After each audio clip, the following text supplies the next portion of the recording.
to get settled. Wrap up the discussions. Hopefully they're very productive. You've got a lot of opportunities to do that. Get settled down. Grab those coffees and drinks. I'm Will Decker, Director of the Media and Ad Program here at Plug and Play, and we're very excited for our Batch 8 Expo during the Winter Summit.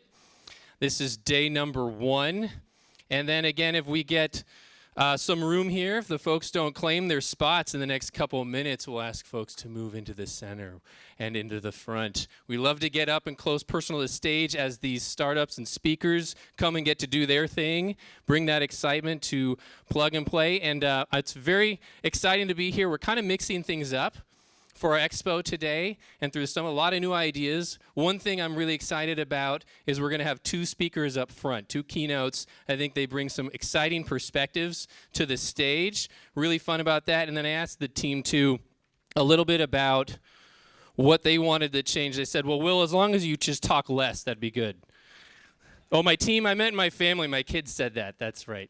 But no, we want to jump right into the content for you. This has been a fantastic batch of media and entertainment and advertising startups. And this is a little bit of the run of the show here, just that flow that we've got today. Hopefully you can take away some great ideas, some inspiration, and as always, we want to drive towards those connections, connecting our corporate partners, our startups, our investors, our thought leaders, to try to make something happen. That's what really gives me joy throughout the day. Everything's changing so rapidly within the media landscape that we need to get into the forefront. We need to get that technology out there faster, quicker, and be more agents of change. And we do that by getting the right people in the room like we have today. The right people, also our team at Plug and Play, so thank you so much. It takes a lot of work to put this on. This is our combined media and advertising team. You'll see a lot of the folks around here in the room. Shout out to our LA colleagues as well. Murad, everyone there who's sitting there, go say hi to them. But we work hard across ventures, program, partnerships. So make sure you find these folks. Ben's over there. He's all partnerships. So make sure you follow up with him if you want to learn more about getting engaged within media and advertising here in Silicon Valley. Here's the group. So this is the group that we'll see today. And the themes cover a lot of different areas.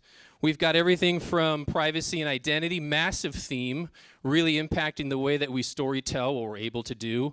It's a global phenomenon. So as marketers and advertisers, understanding that landscape is more important than ever. A lot of creator social, that's evolving very rapidly, swiftly changing between regions. A lot of analytics and data, as always, in AI, as well as some things around gaming. So we've seen video gaming, that space really evolve rapidly. Some innovations launched there first and then ripple into other areas. So really excited to keep a watch on there. Some new announcements for the program. So Plug and Play, in partnership with the City of Madrid, launched a video gaming program. We're supporting the efforts there. Very exciting, a whole robust set of resources for those startups as they build their businesses. I'm a mentor in the program too, so very exciting there. Check that out if you haven't already. And then new things coming for media and ad involve expansion into other sectors, particularly large communities and large platforms. We're talking to some huge tech and media players involved in these areas, and we're hoping to announce some new partnerships very soon. Sports and esports, that's something you've seen across Plug and Play be a real focus. So we're excited about exploring how media and advertising and the future of advertising plays in that arena, as well as expansions and collaboration globally. So a lot of things happening within APAC and EMEA. So a lot more happening coming soon. Now, it is my distinct pleasure to welcome our very first speaker to the stage, give us a little overview of the future of media. And Joanna O'Connell has more than 20 years experience in the digital advertising world, holding key roles at companies ranging from Forrester Research, super cool, to ad tech company MediaMath, to global consultancy where she is now at R3, currently running innovation. She's a very well-known thought leader. She's a trusted voice, a pioneer in the industry. Please give a warm welcome to Joanna.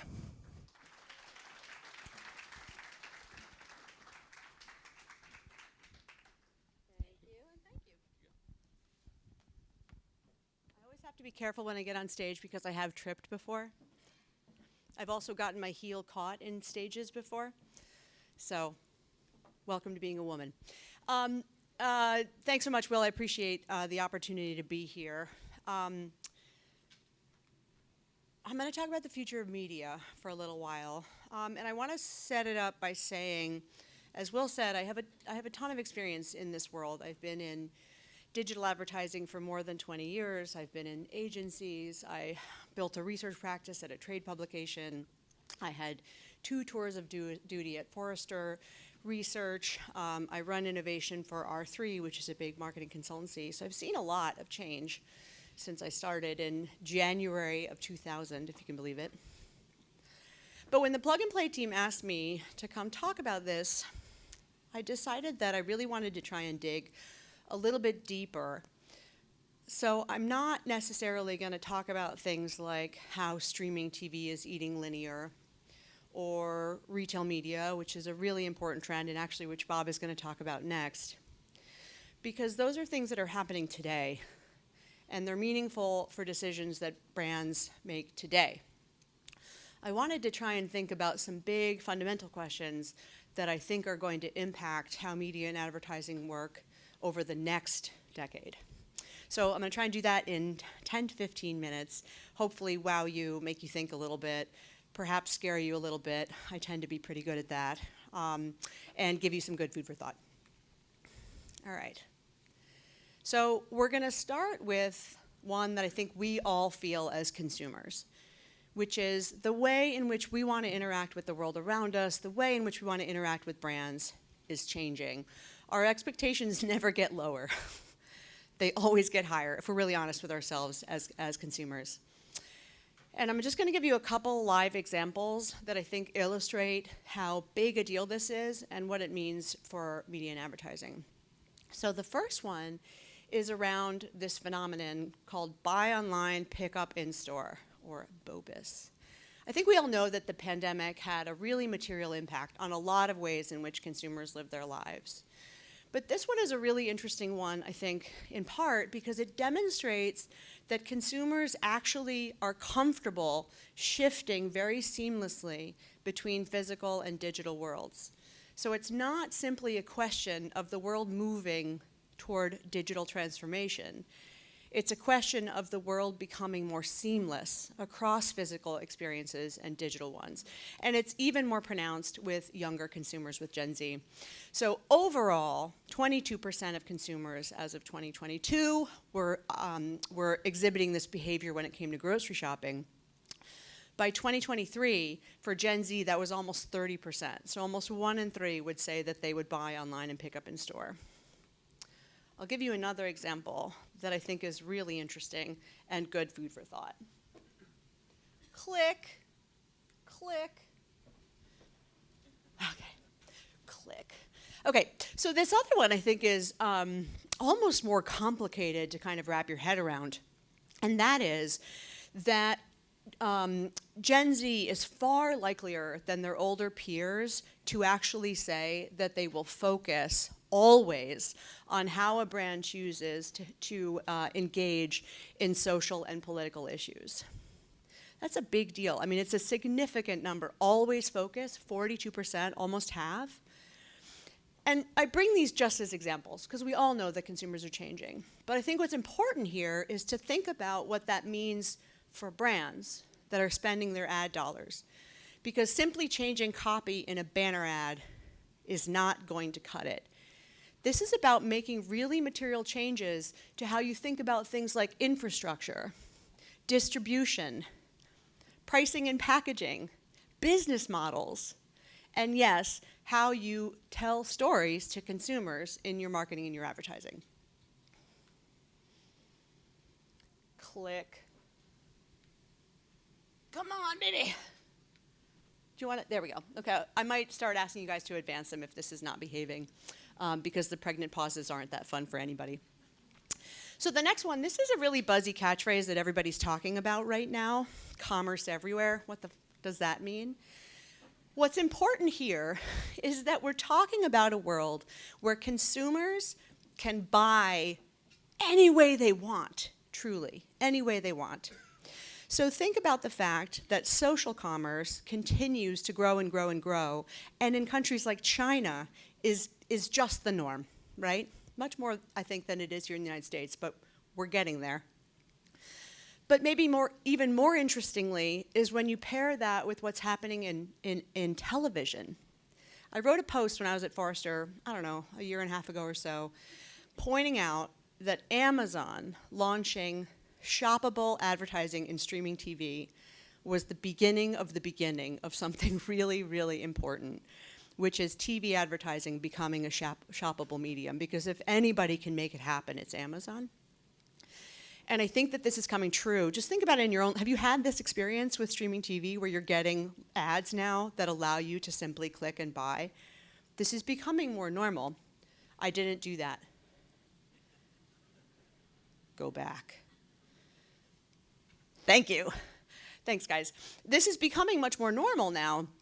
And if you think about what it actually means, it means that the purchase life cycle, which is a fancier and I think more thoughtful way of talking about the thing we call the funnel, is exploding.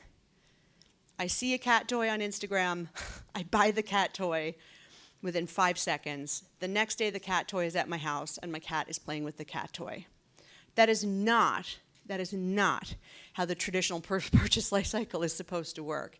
So it blows up all kinds of ideas about how brands budget, how they develop creative strategies, how they think about channel investments. It's actually really, really massive. We as consumers don't think about what a big deal it is, but for brands, it's a very, very disruptive force. Okay, oh, I did that one on my own. Okay, novel formats and experiences. I know the conventional wisdom is that we see 5,000 to 10,000 ads a day. That is absolute hokum. We do not. But we do see a lot. And even worse, we feel like we see a lot. And it's a very unpleasant experience. So the feeling of ad clutter is almost worse than the reality of ad clutter. And so, of course, conversations around attention are becoming really important. Conversations around impact in advertising are becoming really important.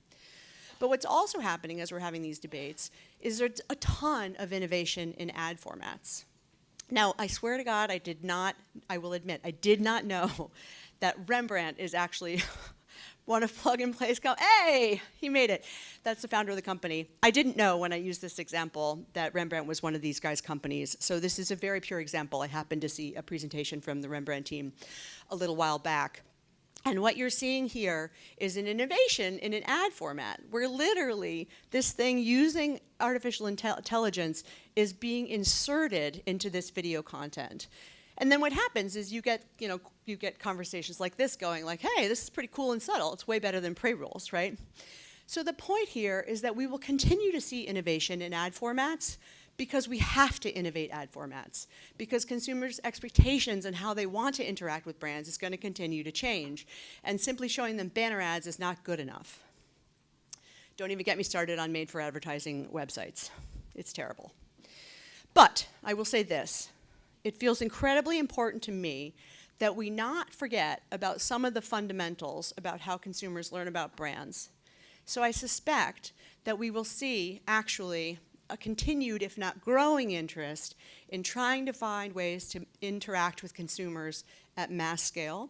I also think that it is a very basic human trait.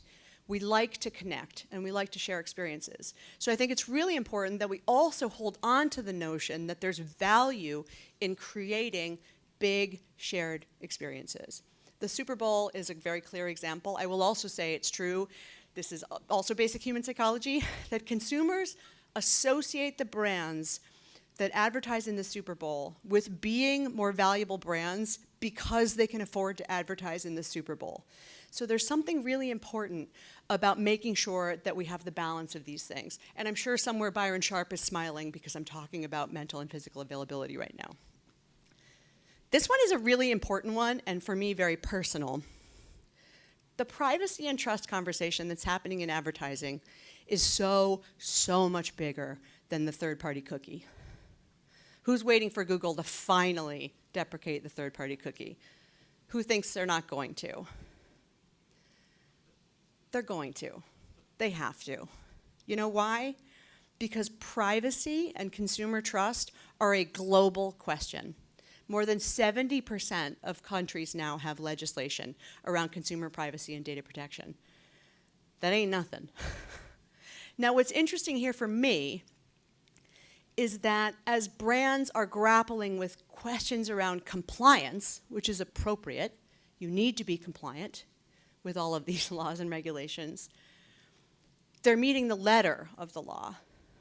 The opportunity here, from my standpoint, is to go one better and meet the spirit of privacy, which is about rethinking some really traditional, very long-held paradigms around what great marketing looks like.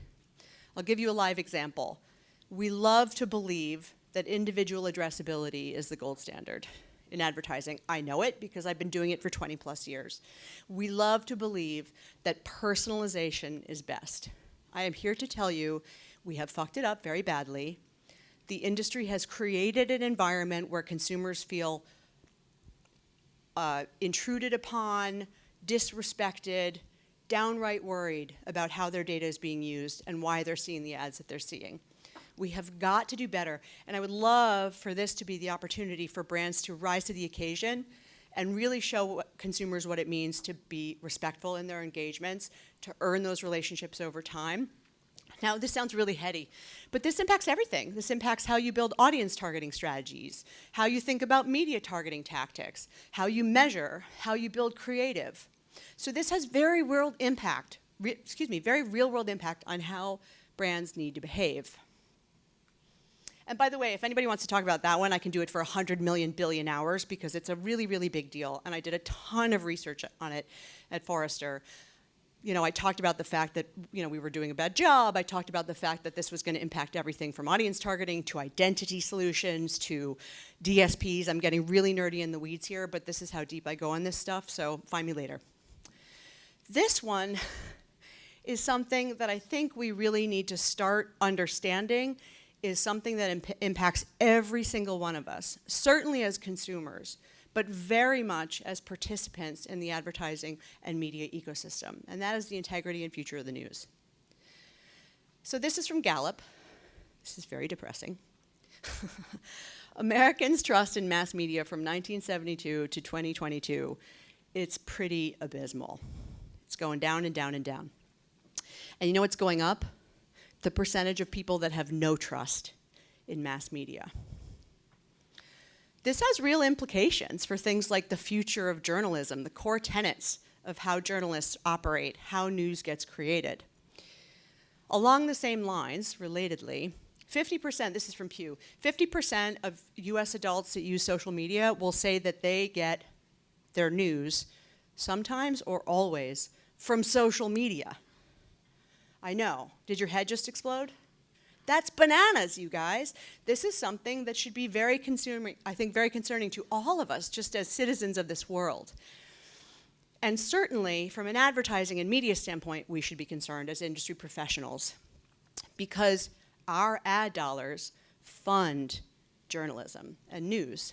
So there's this kind of counter movement that's going on right now where companies like Advantis Media are actually building solutions to help identify bias in news so that brands can make more thoughtful, intelligent decisions that they feel comfortable with, that they are advertising next to news that is quality and unbiased, because that is a little bit of a third rail for big brands right now to advertise in the news. So there's an opportunity, I think, for all of us to think about how we support the future of journalism, especially in a world where Gen I is eating the internet. Literally. This is a question that just came up on Hard Fork. Who listens to Hard Fork? I'm obsessed with those guys. They had this on the last episode. They were talking about how AI was going to eat the internet, and the sort of conclusion they came to is a great, big, strong maybe. So when publishers don't get referral traffic from traditional search engines, you know what happens? People don't visit their websites. They don't have eyeballs. They don't have ad revenue. They're in major trouble. So we also need to think about the future of publishing in an era where people do not need to click through to visit publisher websites. This is from Deloitte. They actually did a whole piece, a thought piece, on how publishers should prepare for this new future. And I know I'm out of time, so I'm going to go quick. This last one, I don't need to say to anybody. You know this already. But for me, this is so big, I couldn't not say it. The ascendance of AI for all, right? So Gen AI, ChatGPT, has been around, what, like not even just over a year. It was November of last year, right? I don't think we've even begun to understand the implications of this stuff on us as humans, how we form relationships, with whom, how we create, how we work, how we learn.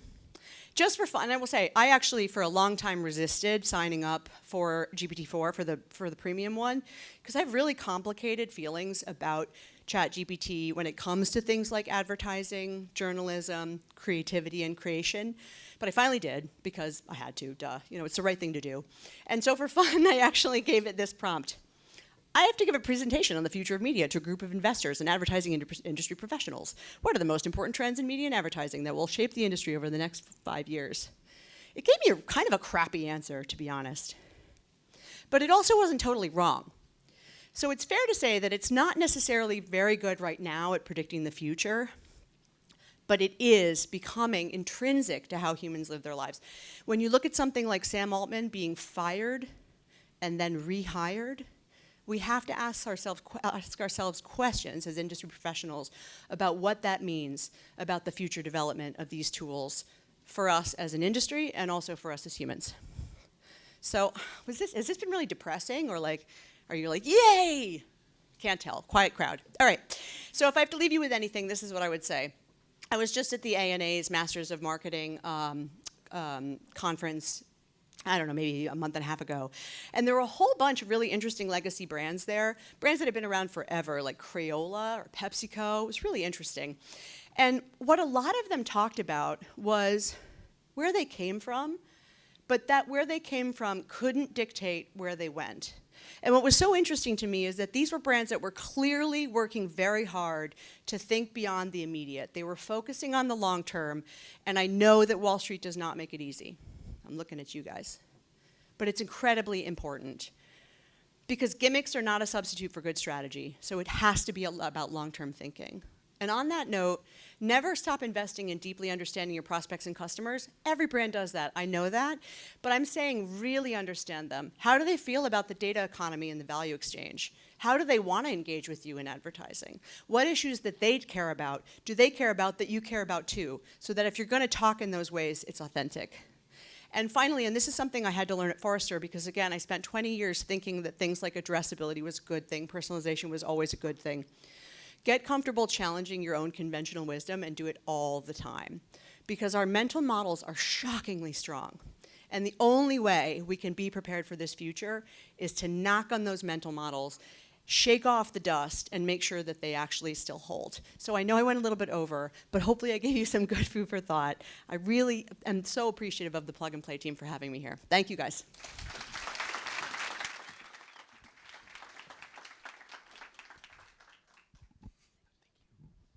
Amazing. Thank you so much, Joanna. That was very insightful, motivating, not so depressing. I don't think it's much of a downer. I think it's painting a real picture, hopefully giving some context to some future connections and conversations. I'm also excited, very excited. I can't wait to have Bob Ma up on stage, because we've been talking with Bob for quite a long time. Now, he is an investment manager at Wind Ventures. He leads their investments in retail and in fintech. And he's got a very interesting point of view. So please, warm welcome for Bob.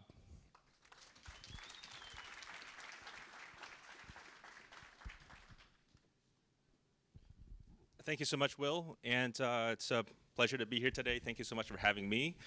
And so today I'm going to be talking about, about retail media and how innovation is accelerating the future of this very exciting space. And so I'm going to start off with a quick introduction to my firm, Wind Ventures, and myself, and then I'm going to talk about why advertisers and retailers are paying attention to retail media, and then I'll talk about 3 innovations that are accelerating retail media. So I'm with Wind Ventures. We're a strategic VC firm based in San Francisco, sponsored by COPEC, which is the leading energy and retail corporation in Latin America. And we invest across 3 themes. So the first is energy and climate tech. Second is mobility, and the third area, which is the area that I lead, is in retail, and also its adjacent areas such as fintech and also consumer tech. In terms of investment strategy, we're early growth investors, focused on Series A, B, and C. We invest globally. Partnership is not required for investment. And since our founding back in 2020, we've invested $120 million across 19 portfolio companies, 3 of which have reached unicorns, and of those 2 have gone public in the last 2 years.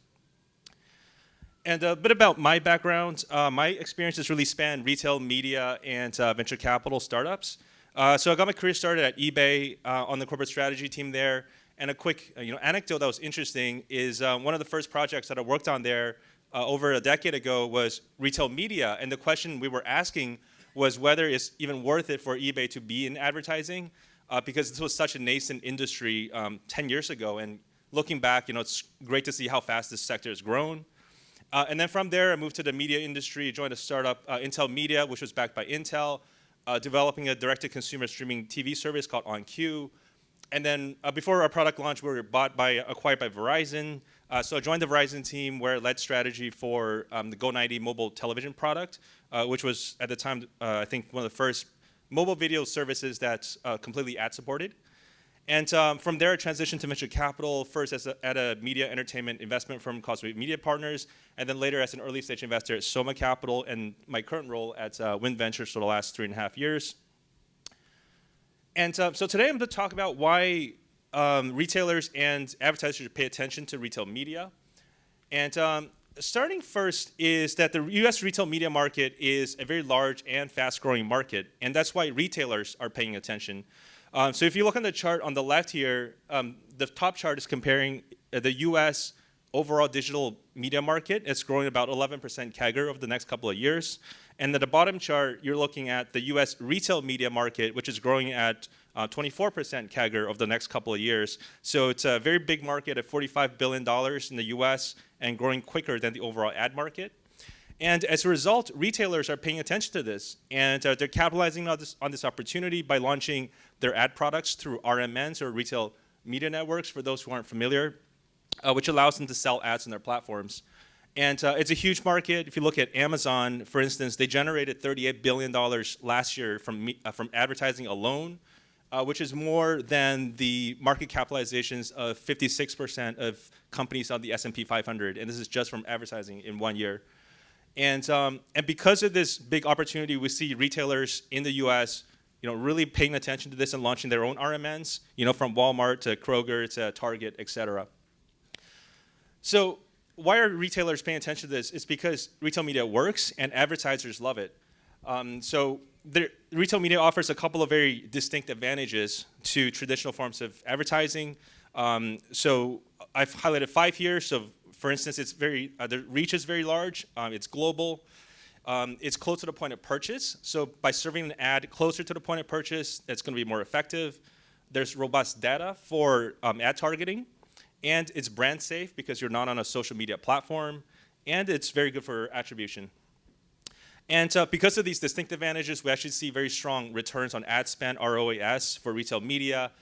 For instance, looking at the top chart here, it's retail media has an ROAS of about 4, which is higher than the cross-media average of about 2.5.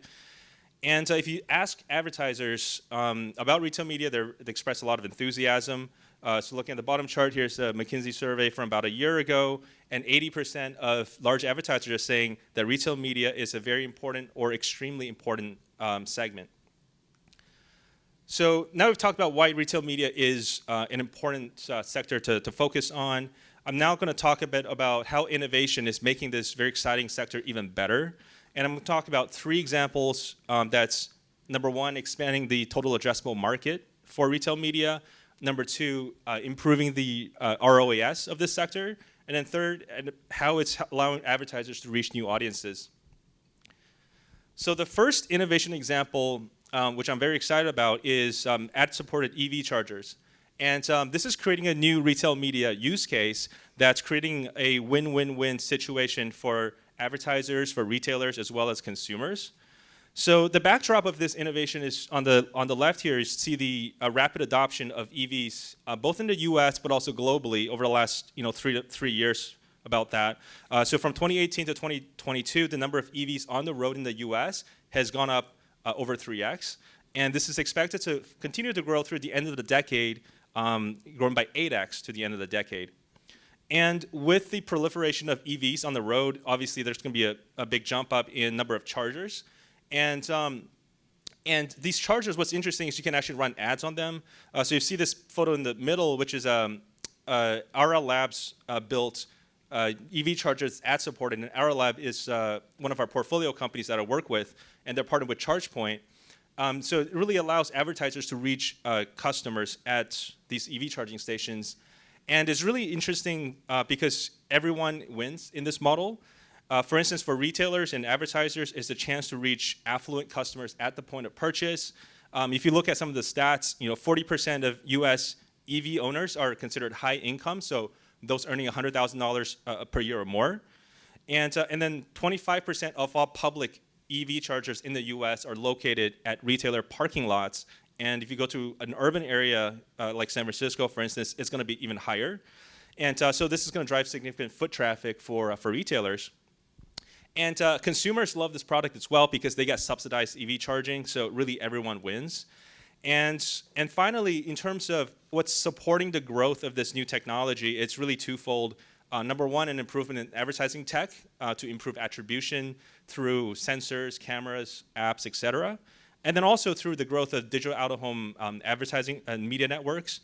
And so there's a strong tailwind that's well positioning this sector to continue growing. So that's the first example. The second example of innovation in the retail media space is artificial intelligence and how this is increasing the ROAS for advertisers. And through two particular ways. One is reducing the cost of content creation. And secondly is making ads more effective. For the top 3 points here about making content reducing content costs is really across the gamut from writing and copy to images production to video production. And we've all seen ChatGPT. But what's interesting now is that there's a plethora of startups that are kind of focusing and specializing on each one of these types of content generation, many of which can be applied to in the media field. I'll just call out two examples. For instance, in the writing and copy section, CopyMonkey, it's a startup using AI that's allowing advertisers to generate entire Amazon listings, product listing that's also optimized for search. Or in the case of image generation, we have startups like Treat that's actually, for instance, these are two photographs here of Treat allowing an advertiser to change the background of their bag of coffee, basically very costless, just by using AI. So content reduction costs, the cost of content creation is going to come down significantly for advertisers with AI. And then the second area where AI is having an impact is by making advertising simply more effective. So the two areas that this is having an impact is number one on search, where AI is making search more effective by better understanding customer intent, and as a result, being able to better serve product ads. And we see here a number of startups that are working to improve product search through AI. And then finally, through using AI to make campaign operations more effective, and simply by using AI to assist in or simply automate marketing campaigns, such as startups like Brand Muscle and others. And as a result, we're seeing just across these five buckets, significant amounts of venture capital investment, as well as startup deals over the last 2 years. And I fully expect this to continue to grow very quickly in the coming years.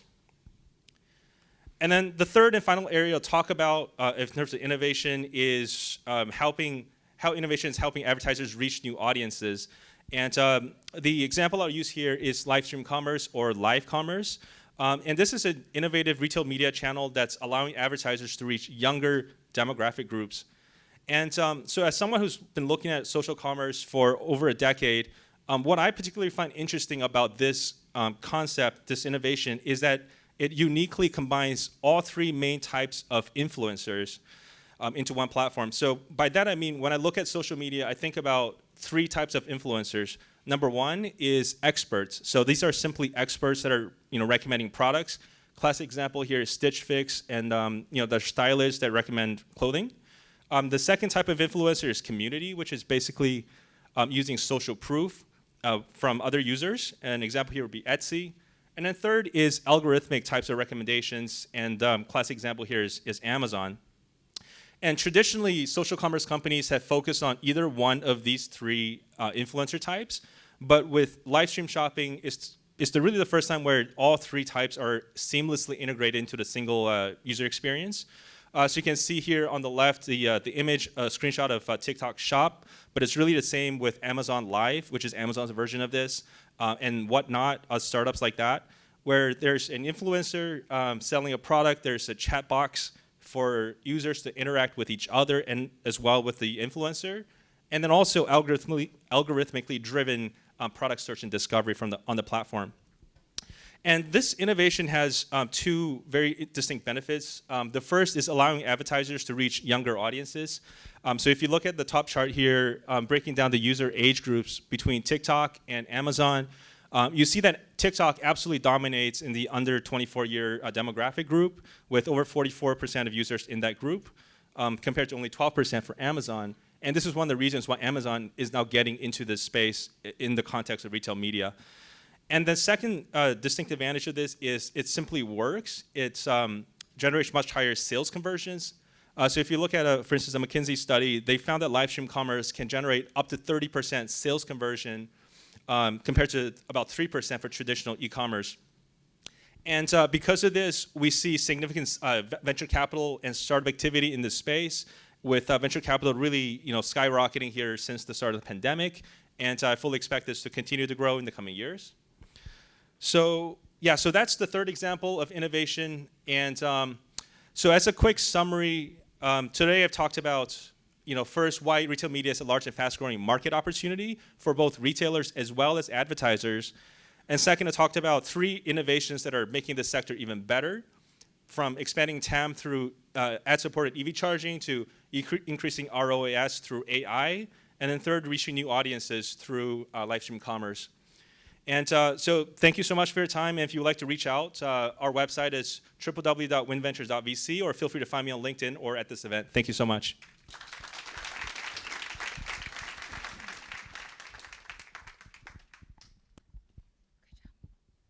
Alrighty, thank you so much, Bob. And I think it's obviously a pleasure to follow up two experts in the media and ad space. So really quickly, for familiar faces and new faces in the room, my name is Orisa Fuentes. I'm a Ventures Associate here with our Media and Advertising program. And I'm honored to be the MC for this program. And we have 10 amazing startups that I've had the pleasure of getting to know over the past 3 months. So without further ado, we're going to dive right into it. So we are going to have our first startup, Alison AI, come to the stage. So help me welcome Chad from Alison AI.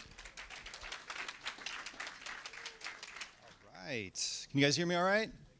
Good? All right. Nice to meet everyone. Hi, everyone. I'm Chad Musselman. I lead U.S. sales for Alison.ai. We are a comprehensive creative analysis platform for brands. What we do is we use AI engines to tag the elements within banner and video creatives to determine what is driving performance. We can then use that data to build a creative brief to improve your creatives, or we can use Gen AI to actually build an image or video to go back out into the market.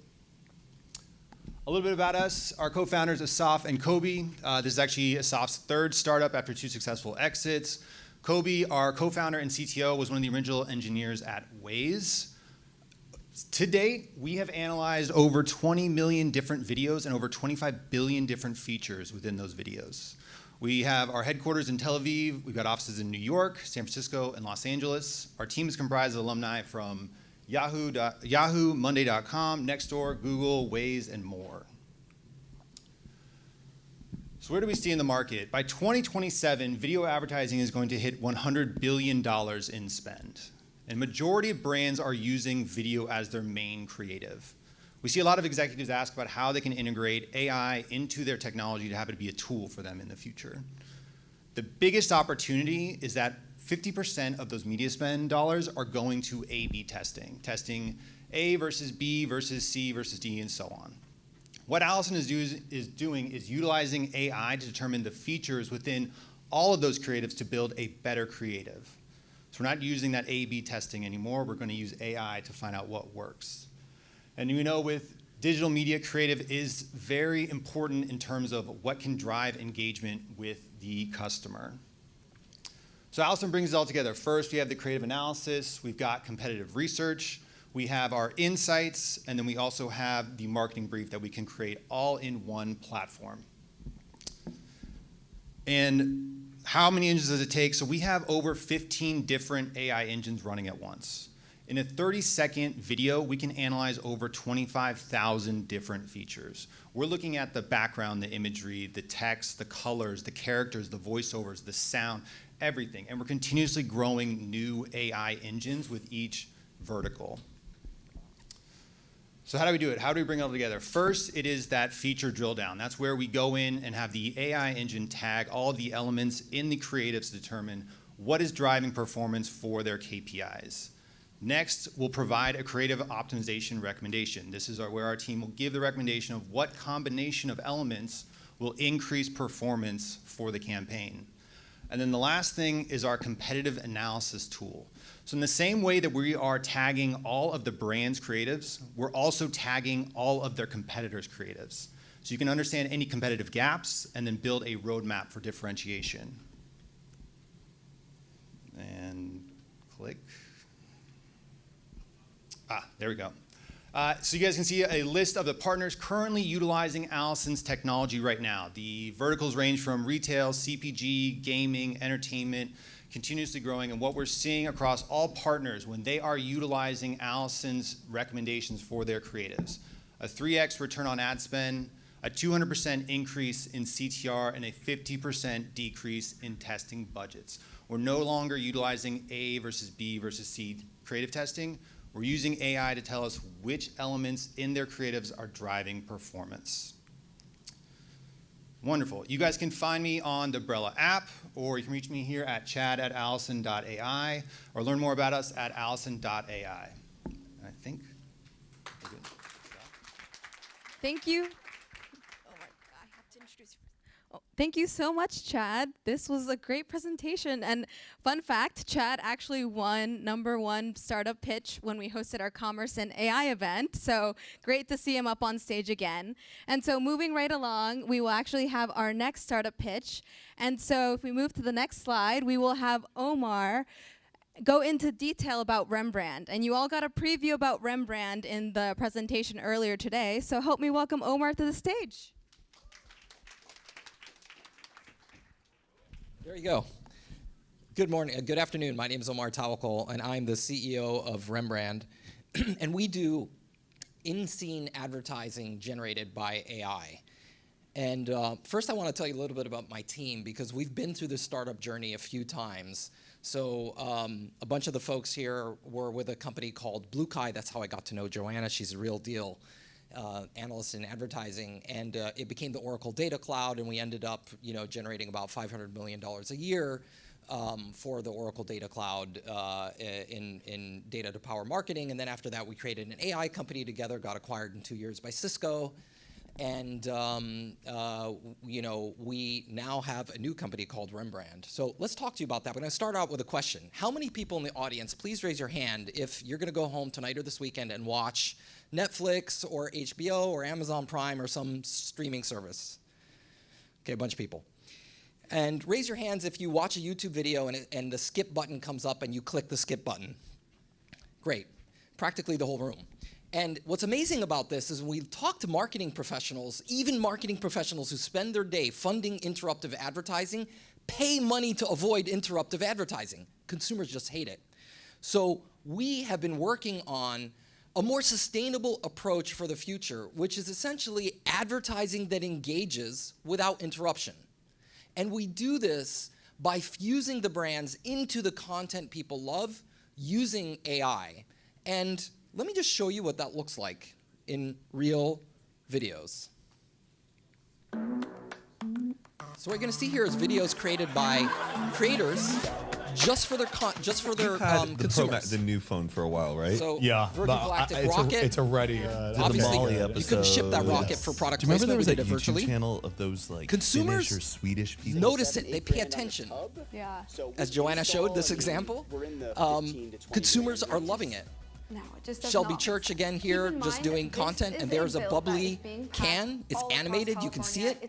You pay attention to it. Session stand. Here we wanted to show how a product could actually get used. We put a stain, we removed the stain. Creator didn't do anything. They didn't even know this was going to happen. They approved it, of course.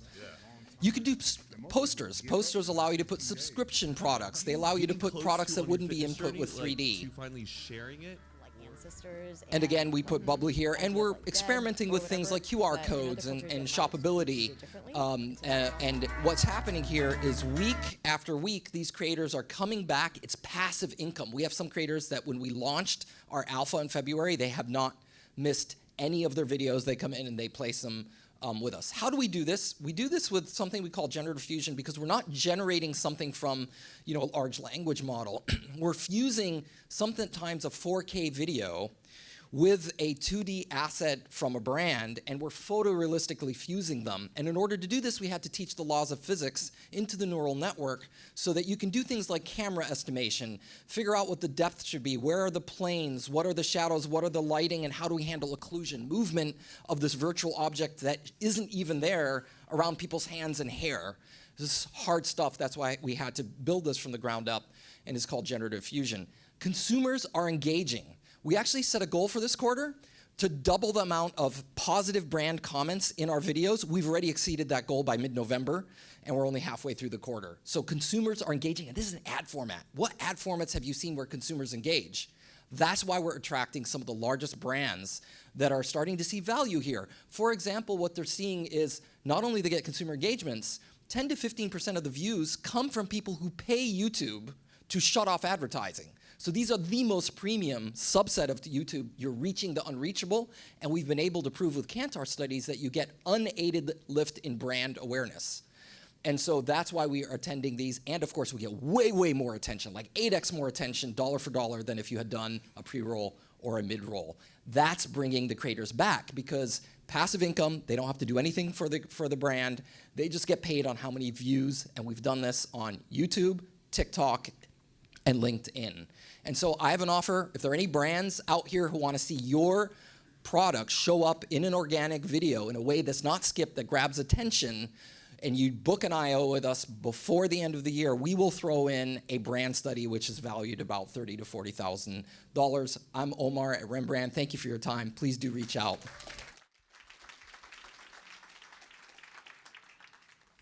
Thank you so much, Omar. That was amazing. I think I see the room filling up. I think folks are finally realizing that this is going to be an AI-filled event.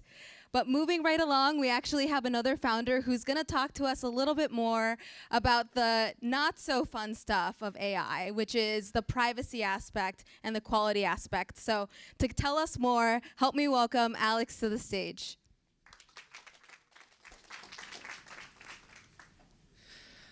All right, thank you very much, Ori. So I'm Alex, I'm the CTO of GPTZero.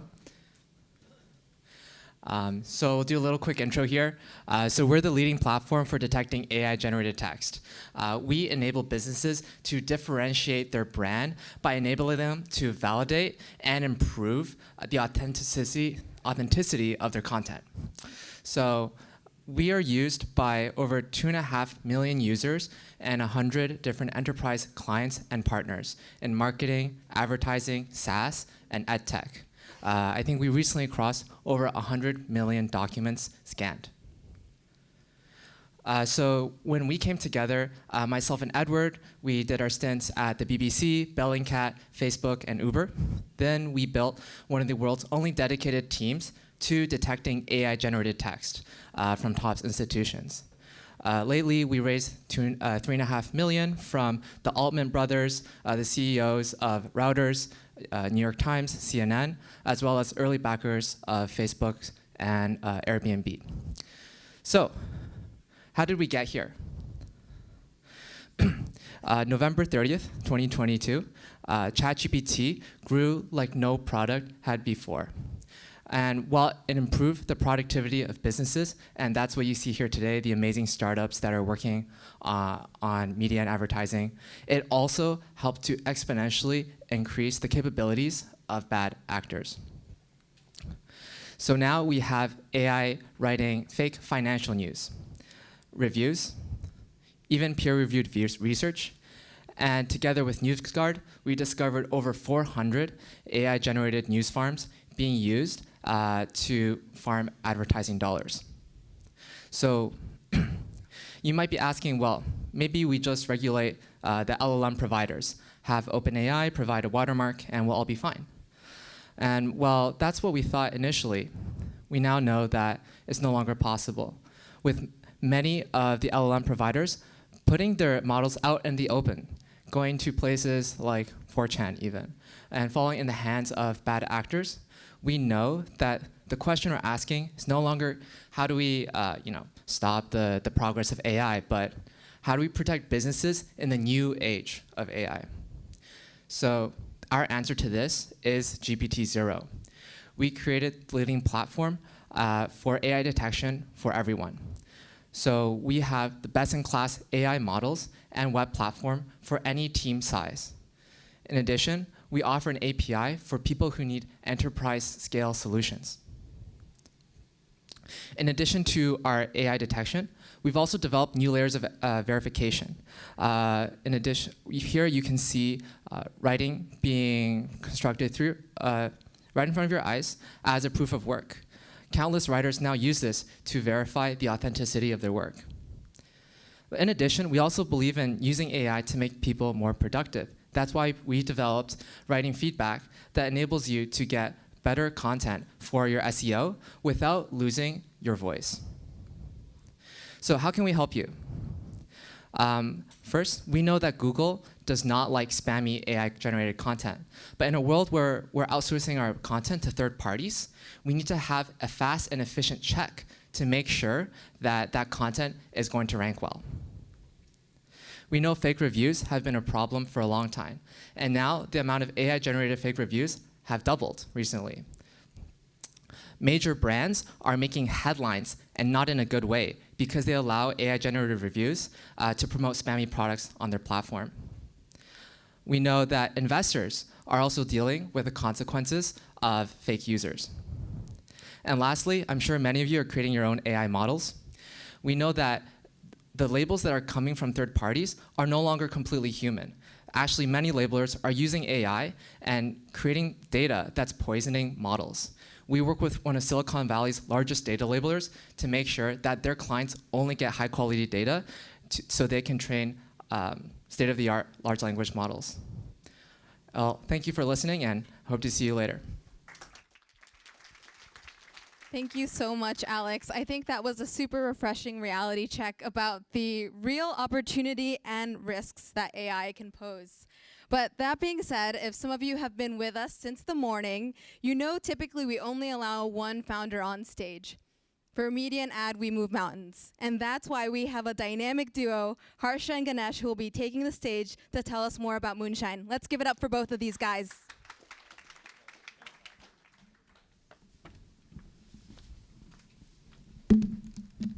Harsha, you always have a camera on you. Oh, this? What are you recording? Well, just like most people here, I love recording important events, valuable memories that I might be able to share or look back on.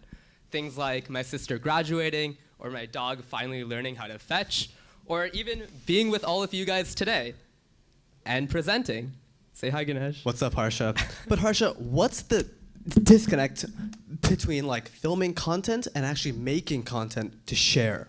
Yeah, oftentimes our memories, our videos, our photos are fragmented across devices, times, settings. It often gets lost in the jumble. It's forgotten about. In fact, 70% of all film footage captured on a camera or a smartphone is never accessed after it is recorded. And that's the reality. Content creation is a grueling process. As a matter of fact, it takes over an hour to edit a single minute of footage. And yeah, the truth is, we all have memories and we all have stories to share. We're all content creators at some level. It's just really hard to establish a strong narrative and string these memories together into a cohesive story. Creators want three things. The first is they want to connect with their audiences. They want their stories to resonate with their audience's lived experiences and create that deeper connection. They also want to create the best content out there. They want a strong storyline, even if they're not experienced with storytelling.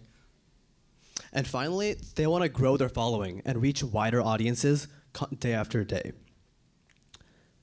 Now, we could have had a screenshot, but it's much more fun for you guys to have a hands-on experience with the Moonshine technology. And help us with our search engine optimization. So thank you. So if you have a laptop or a phone, please join us as we go and go through all of the features of the Moonshine editor. Absolutely. Give you 2 seconds. The first is Memory Beam. So or what we call that. So it's a search tool that allows you to search any kind of content uploaded to Moonshine. This can be audio, text, video, images. All you have to do is type in a text of what you want to see, and it'll appear on your timeline.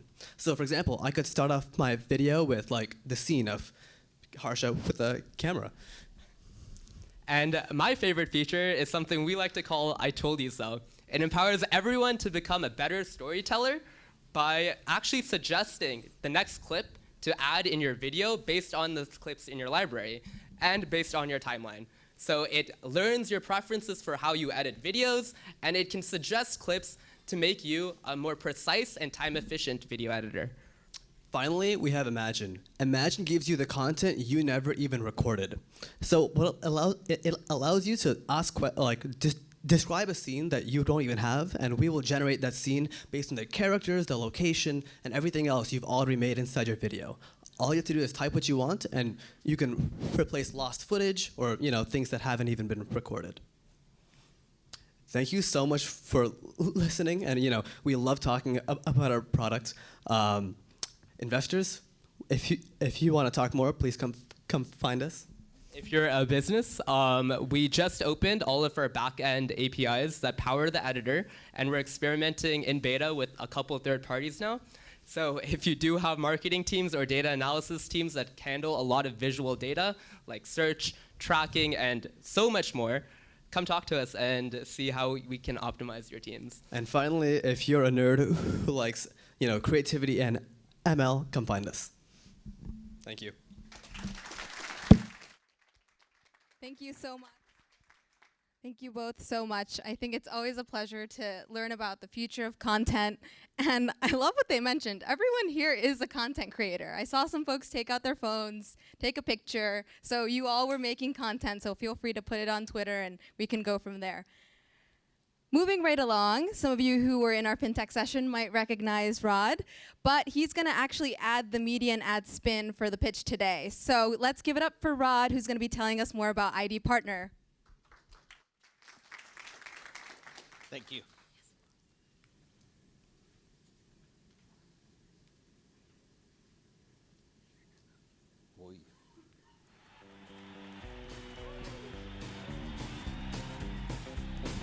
I'm a Barbie girl in a Barbie world.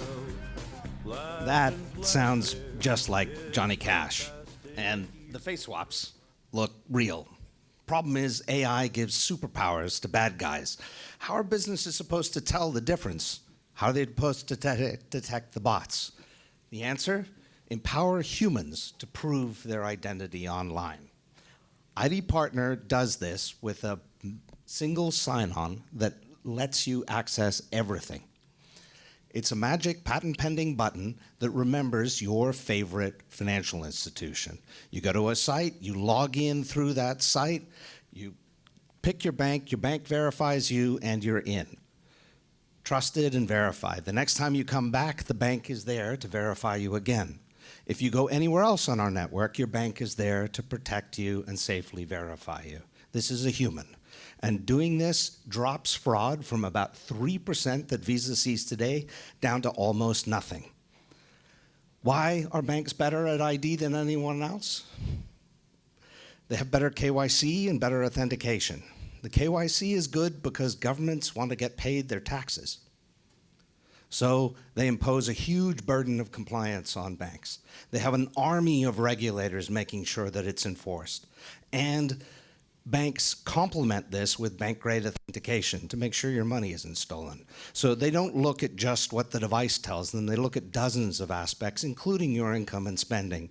And they don't do this just once. They do this continuously. Have you ever gotten one of those pings that says, was this transaction you? That is continuous authentication. The banks use all of this to be certain that it's really you. This is a hidden asset. Our goal at IDPartner is to open up the power of that hidden asset. This means no more bots.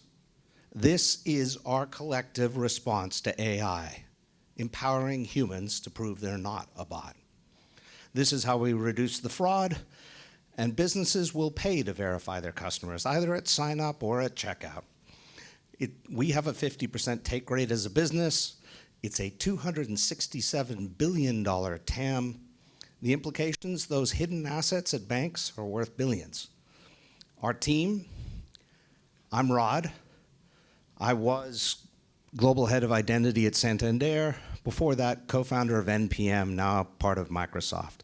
Trish, product and program manager for Apple Card. Elizabeth, standards at OpenID. Brennan, aviation biometrics. Chris, architecture at OneLogin. Our technology is designed to connect tens of millions of businesses to billions of end users. And then the specific bank that user wants to use to prove their identity.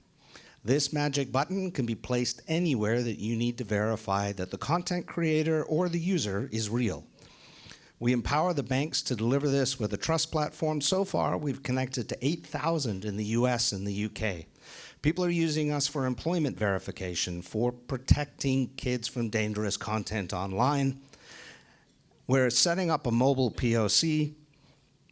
It'll take it from this experience to this experience. Here, this is how the financial system, the global financial system, stays relevant. This is how we all prove our identity in the face of AI, by using a trusted third party that has strong authentication, logs us in, helps us to know that we're on the real site, and then gives us quick, easy access.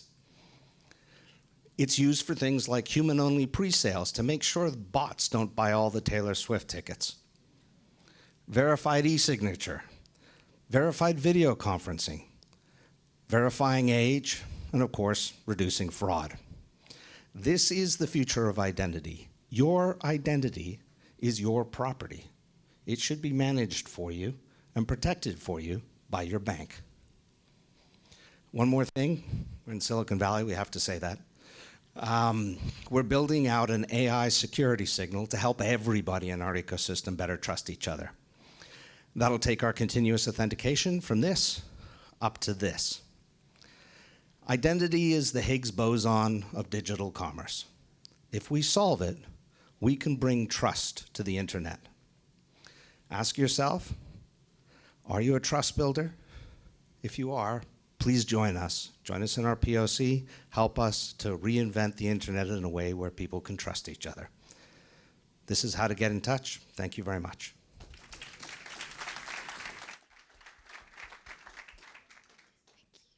Thanks so much, Rod. I think it's always fresh to get a good reality check with the technologies, especially since they're advancing so rapidly. But we're going to take a little bit of a pivot here. So how many of us are sports fans? Let me see the hands. Loud and proud. Yep, I see everyone. Alrighty. Well, Kelson is going to be telling us more about his startup and how it works with sports, but I don't want to give too much away. So help me welcome Kelson from Wager Games.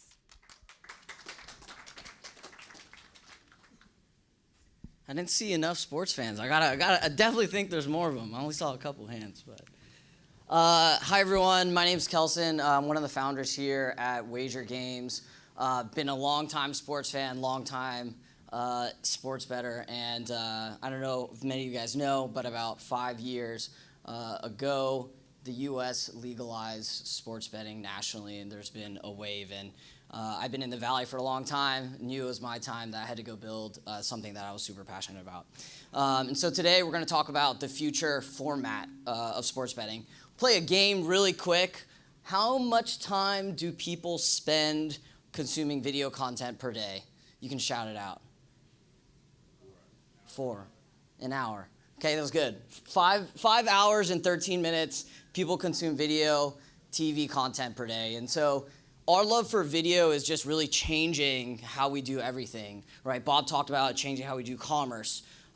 Every industry is changing to kind of create these video experiences, right? You think Peloton, they're the first ones to put a video experience on top of an exercise bike. For those of you that are big sneaker fans, Nike doesn't sell shoes anymore. They tell you a story about the origin of the shoe, where it comes from, why they built it, and then they ask you, hey, do you want to buy the shoe from me? So all of these companies are changing the way that they express themselves through video and through stories.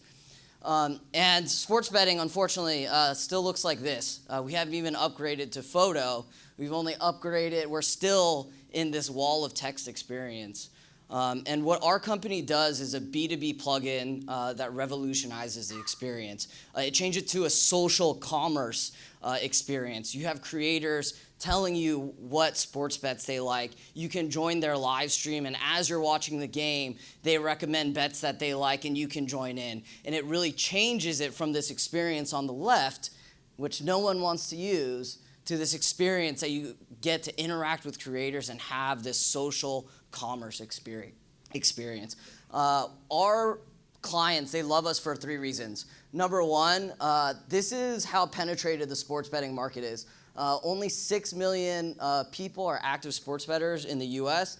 There are 85 million sports fans. That's a huge market opportunity. Our product makes it so easy for people to learn and to start sports betting. And we also increase retention in LTV. And the last thing is many sports betting operators, the way that they convince their user, ask their users to come into their platforms is by giving free money away. Anyone that's been in tech long enough knows that that is a bad business model to give away free money. And so all of our customers, when they come in, they actually come for the content. They come for the creators. They come for the community. And it changes the business model of sports betting from something that's a low margin product to something that's a high margin product. And many of you might be asking, Kelson, what does that have anything to do with media? Well, our platform is powered by media. It's powered by our creators. It's powered by our media partners. So if you're a media partner, you guys make sports content, would love to talk to you. We have some partners that we met from Plug and Play before that have been great, as well as our creators. We actually have 100 creators now with a bunch of followers and even more views. You can see Wager just as an extra channel for these creators. They already post to Instagram, they already post to Snapchat. Wager Games is an additional place that they can post to. This is the way it works. They submit content, we distribute it to our partners. Users scroll. If they join a bet or join a party of that creator, we share that revenue with the creator. And the way that it changes sports media today is sports media, mostly for sports betting, monetize top of funnel. We help them monetize through funnel. And I'd wrap it up, but we are in the scaling part of our journey. We're starting with our 3 clients that have 1.4 million users. The way that we see the vision is every single sports betting operator will have our plugin and our creators in their sportsbook, and we will take 20 to 50% revenue share, which are the types of deals that we have in place with our current partners. If you want to get in contact with me, this is my information, kelson@wager.games. Would love to talk to anyone interested in sports betting or anyone investing in the space, investing in social commerce. Thank you guys so much. Appreciate it.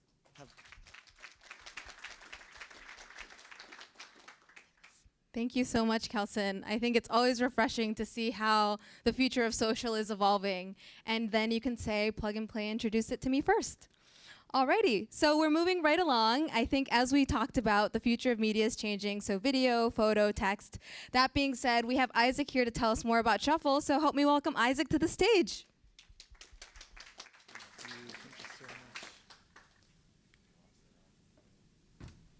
Okay, so lots of video today. Hopefully we'll bring something new. So I'm Isaac from Shuffl. What we do is we help companies produce video content much quicker, easier than any other method out there. And you can challenge us. We'll start with a short video.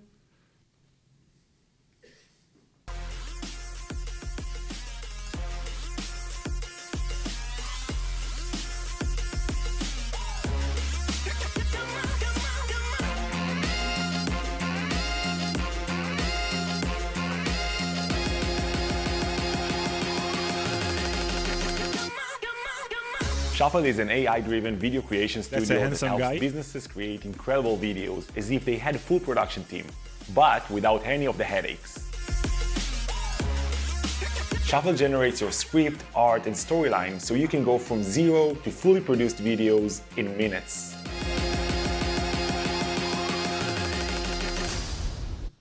So yeah, that's us. And like the handsome guy said before, we help you produce video content. So today, if you're a marketer and you want to produce video for marketing, or if you want to create videos for training internally, you have two options. It's either you use an agency, you try to do this all like back and forth thing till you get something done, or you try to hack it, DIY, get something done. Usually the content sucks. The everlasting hunger for video content, every year we see new records. Every year we see new demands. We always talk to our clients and they always feel that they are behind. Just to give you like an example, we got like people from Microsoft to get from 2 videos per month to 12 videos in 2 hours. And the way that it works is that we built this platform where you actually produce the content with your colleagues. It's an AI like virtual studio where you actually record and create the video itself, and we generate everything from scratch for you. So you just start by typing in what you want to create, what type of content you want to create, and we'll generate everything from scripts to storylines with all the dynamics, with all the logic that you need to create a decent video format, and also with all the animations and motion art that you'll need to create something that is decent for people to watch. And the cool thing is that this whole thing eliminates the need to actually go for like every single video that you want to create to go to like an agency, and enables everybody in the organization to produce videos. We launched 7 months ago. We have over 30 paying customers. As I told you before, we have Microsoft, Intel, KPMG. Last week we signed with Dell as well. And rapidly we're going to become the go-to platform for you to produce videos for every need almost in your organization. And probably you need videos, probably you need them for marketing, probably you need them for training. So if you need anything and if you can help, we'll be more than happy to do so. And entrepreneurs never sleep anyway, so reach out anytime. I'm here for you. Thank you so much.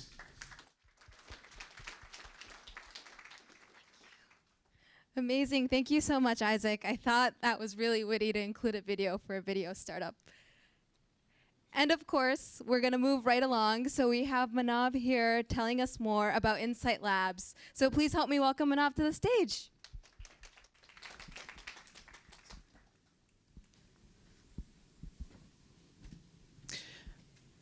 Hi, yeah, so we are Insyt Labs, and we help brands modernize their market research methods using AI. Market research is critical for business success. Any type of brand needs to do market research to inform product, pricing, and marketing strategy. The problem is that there are 3 key challenges with the current research methods, specifically primary research methods, as they are done today. First, primary research is a time-consuming and costly process. Typically, it takes over 3 months to get insights and costs tens of thousands, if not hundreds of thousands of dollars. Second, it can be difficult to get a sufficient sample size for your primary research. Typically, you want over 10 people for qual research and over 100, if not over 1,000 for quant.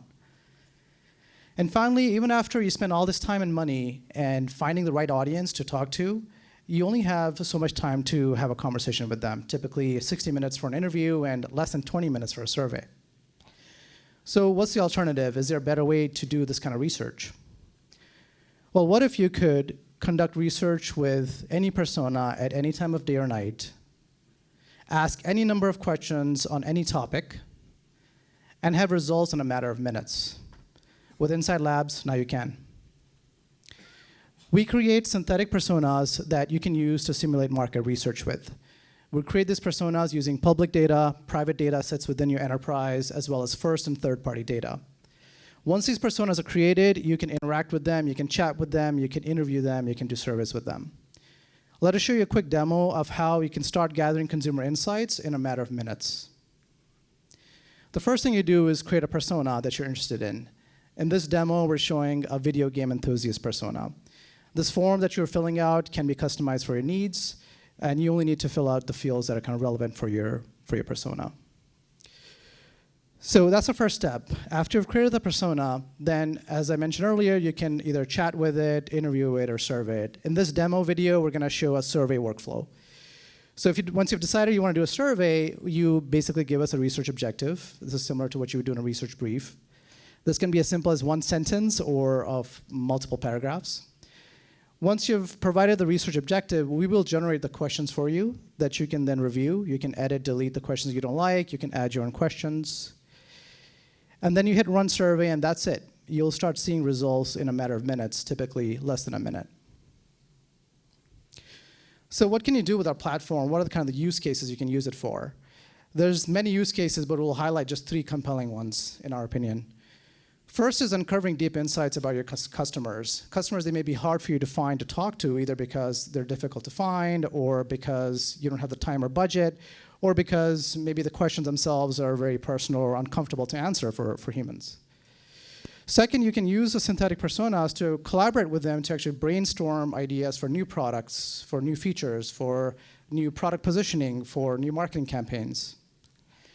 And finally, you can use our platform to anticipate any kind of possible response or reaction to a new product launch or marketing campaign in a safe manner, without any potential backlash, without any potential harm to your reputation, brand reputation, or revenue. My name is Manav. I'm the CEO. I have 8 years of experience working in the marketing departments of companies like Samsung, Adobe, and Cisco.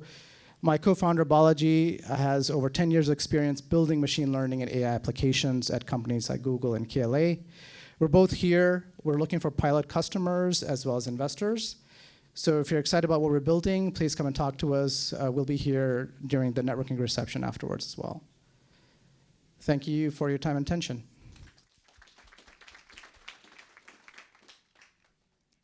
Thank you so much, Manav. I think it's always refreshing that we're getting near the end of our program, but of course, we wanted to save a company that we think is pretty differentiated. So if anything, if you haven't heard of SoundPay, again, another opportunity to learn something new at Plug and Play. So please help me welcome Ziad to the stage.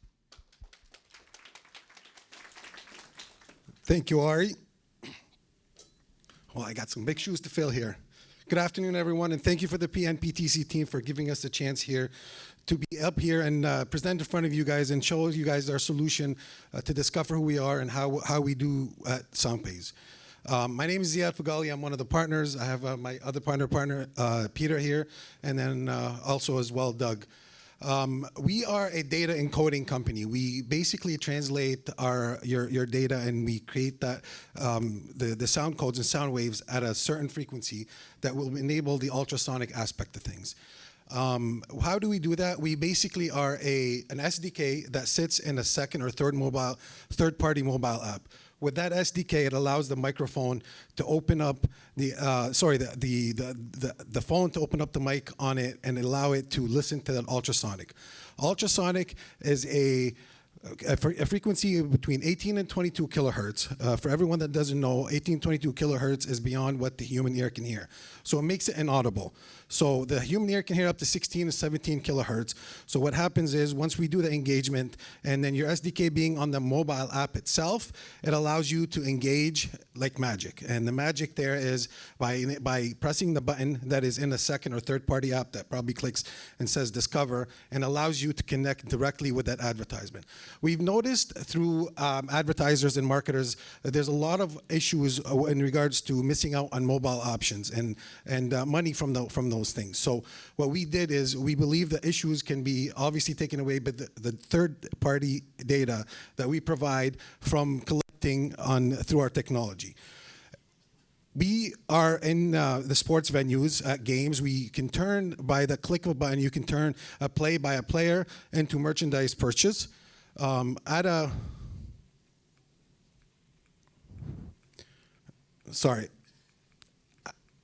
concert, you can turn the merchandise from the artist to purchase like a guitar, their song, or even what they're wearing.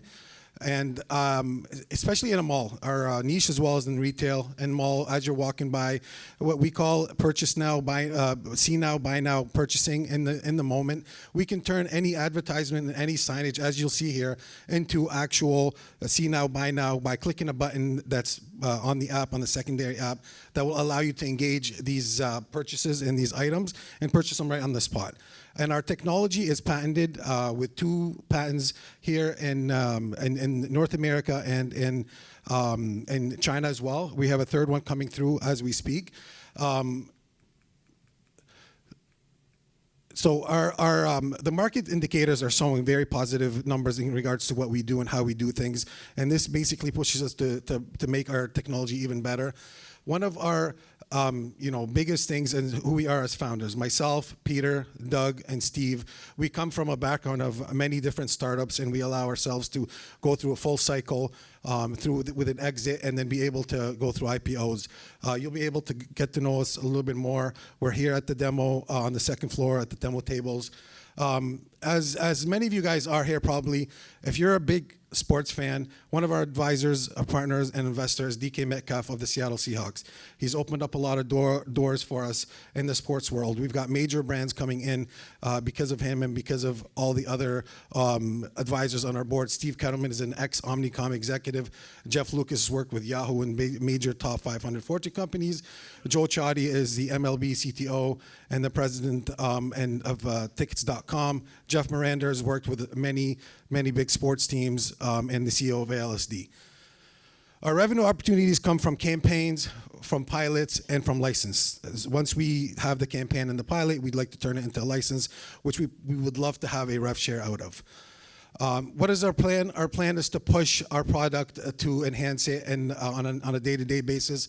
We're trying to collaborate with more major brands and add more major brands. We've done pilots with the Seattle Seahawks. We've done pilots with many big malls in the UAE. So that's why one of the other bigger plans is to infiltrate our footprint into North America and beyond in the GCC, in the MENA regions, and Asia. We're trying to expand our targeting internationals also, and we're trying to deliver our new sound cues to TV and radio. And Joanne spoke earlier, and the gentleman from Omar from Rembrand, we're able to connect the fans that are watching from the home, from the seat of their home towards those advertisements. And then the last but not least is to get into the super apps, and that's one of our biggest plans as well. My name is Ziad Fagali again, and I thank you very much for you guys being here, and I love the opportunity of being here. Please come see us upstairs on the 2nd floor. Myself and Peter would love to hear from you and discuss it, and we're also raising. Thank you very much.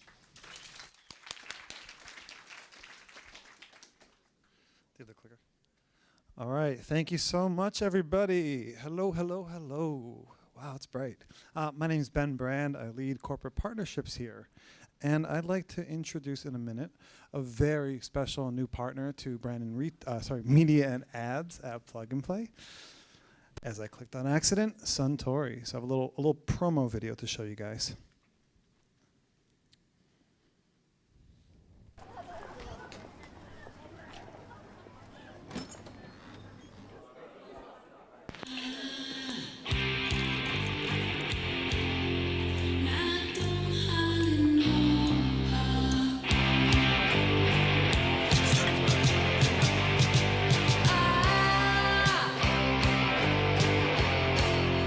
Now when she comes walking over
Suntory. Does anyone else thirsty after watching that? How great is that video? So without further ado, I'd like to welcome the Suntory team to the stage to share a little bit about the company. Warm round of applause, please.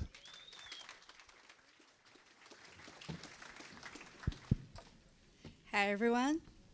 How's everyone doing here? Thirsty for whiskey? Just out of curiosity, how many people here, please raise your hand, have heard about Suntory prior to this? Wow, okay, great, more than I thought. The video you just saw is directed by Sofia Coppola. It's a celebration of our brand's 100-year anniversary. We're very proud of our history. My name is Vina Yan. I'm the General Manager of the Global Digital Transformation and Venture team. Here are my team. This is Tomoko Yamatoya, is our analyst, and Satoshi Terada, that's our deputy manager. So we are the new partner of Plug and Play. We are very honored and excited to be here, share with you a little bit more about our history, our portfolio, and some of the challenges we're looking to solve, hopefully with a lot of you. So without further ado. Yeah, so to kick off our presentation, let me share a little bit of our history.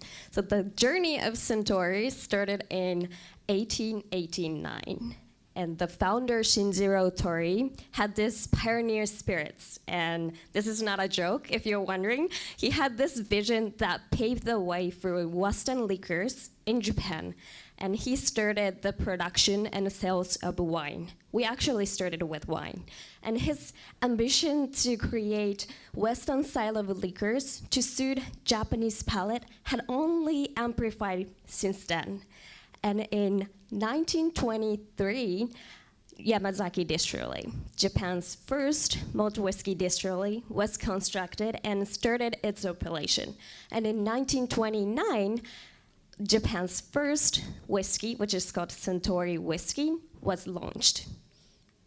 To give you a little bit of trivia, we at Suntory have been appreciating and supporting art for the longest time as a part of the giving back to society philosophy. We opened the Suntory Museum of Art, and also we have the Suntory Music Foundation. Getting back to the track, the story continues. In 1973, we embarked on a new endeavor in Hakushu, which is located in the foothill of Mount Kaikomagatake in Japan's southern Alps, where the clean, cool waters flow through the pristine forest environments. And that water gives us unique flavors in our whiskeys, as some of you probably know. And since 1930s, we accelerated the globalization. And in 1983, we started this partnership with the Chateau Lagrange in Bordeaux, aiming to enhance a culture of appreciation of wine in Japan. And since then, we expanded globally across portfolio in food, beverage, health products, wellness, on-premise, and more. And in 2014, the strongest force joined Suntory, and Beam Suntory, world's third largest premium spirits company, was born. And our story will continue. Thank you, Tomoko. Hi, good afternoon, guys. So next, I would like to share the Suntory's business overview. At first, as you can see, we have their mission statement focusing on quality and craftsmanship to inspire the brilliance of life by creating a rich experience for people in harmony with nature. Based on this philosophy, we have more than 300 brands globally in the broad portfolio of not only the spirits and alcohol, but also we have food and beverages and healthcare and others. Also, so as you can see that the about half of sales is from their food and beverages business, and their 35% is coming from alcohol sector. So as you know, as you may know, the Suntory is based in, the headquarters of Suntory is in Tokyo. However, more than 50% of the sales is coming from various overseas businesses. So in the following slides, Bina will explain the detail about our team and our key interest activities. Thank you, Satoshi.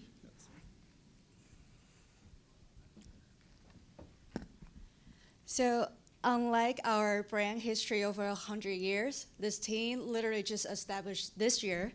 We're very, very new. So we are part of a strategy that Suntory Holdings is trying to build as a digital global hub, hoping that we can utilize all this, advanced technologies to do better in marketing and also to shape that innovation spirits and so forth. So our mission is really to collaborate with startups and to, really foster our growth. So right now we have two teams. My team is based in New York City. We also have our counterpart based in Tokyo. We focus slightly different demographics and slightly different topics. For us, these are our interest areas. Since we're based in the US, so naturally we focus a little bit more of a US business, which is primarily spirits. So our focus areas include consumer engagement. That's like consumer experience, how we can provide better products, services, or experience to consumer. New business development, what are some of the new business opportunities, new segment that we can tap into. Supply chain improvement and sustainability. So just want to give you some examples of challenges that we're facing currently in the US. The first one, notorious one, is called three-tier system. For those who never heard about the three-tier system, this is sort of like a mandated law after prohibition. The idea is to, regulate alcohol sales and also prevent monopolies. So as the alcoholic beverage producer, we're only allowed to sell and market directly to our wholesaler or distributors. And distributors, they are allowed to sell into retailers. So that could be bar, restaurant, your liquor store. So, and then those establishments then can sell to you and me as end consumer. So you can see these three layers really hinder our capability and ability to reach our consumer directly and to collect any of their information. And we have very limited avenue to also build our brand awareness because we can't just put it on social media and say, please shop Hibiki. So this is one of the challenges that we're facing. The second one is more on like the production supply chain side. Since spirits, especially whiskey, especially Japanese whiskey, take forever to produce. In our case, it's usually more than 10 years. So how do we know what we put into the barrel today is gonna be loved or demanded on 10 years down the road? So it's really hard to predict that consumer behavior and demands for a longer term. So we don't wanna overproduce, we don't wanna underproduce. So this is another area of challenges that we're hoping to understand better. And through plug-and-play ecosystem, we would love to hear more of your thoughts, ideas, or if you have something you wanna work with us as a business case, please come find either one of us. We'll be here all 3 days. Thank you for your time and listening.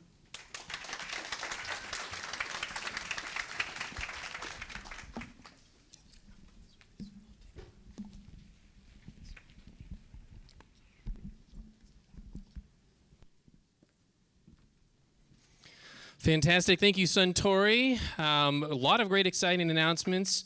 And what I want to tell you now is, as we close the meeting at batch 8, There will be demo tables. There already are all day, and they're on the second floor. So any startup that you saw present today that you want to meet again, connect on Umbrella, go to their demo table, make sure that those conversations continue. But fantastic job by the team. Thank you, Suntory. Thank you, speakers, and thank you to the team.